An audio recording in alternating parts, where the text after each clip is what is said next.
Buon pomeriggio, siamo qua con Massimo Follador, che è uno degli ospiti del nostro evento Umano e Digitale.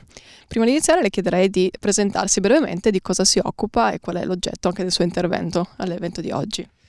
Io nasco come manager, dopodiché mi converto, se vogliamo chiamarla la sostenibilità, perché oggi parliamo anche di quello, mi converto al tema dell'etica e del bene comune e grazie a questo ho scritto numerosi saggi che ho presentato spesso qua in Friuli, a Udine.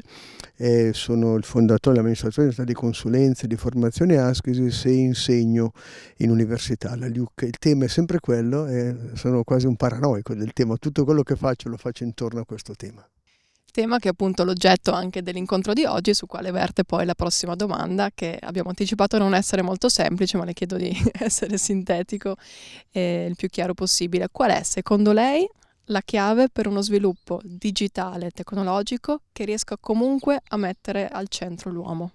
Io partirei da lontano come spesso faccio, no? Aristotele, che è l'autore che studi, quando comincia a studiare, quando inizia a occuparsi di queste cose, parla di eudaimonia, di tutto ciò che rende l'uomo capace di sviluppare cose, di sviluppare valore, di sviluppare frutti. L'eudaimonia vuol dire vivere secondo il proprio demone buono, ecco.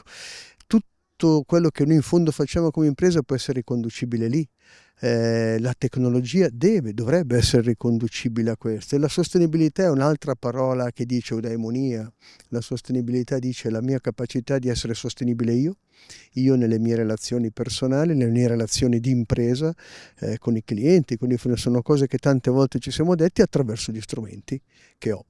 E di conseguenza ben venga che la tecnologia e l'intelligenza artificiale si ponga al servizio di questa eudaimonia. Questa è la sfida, credo.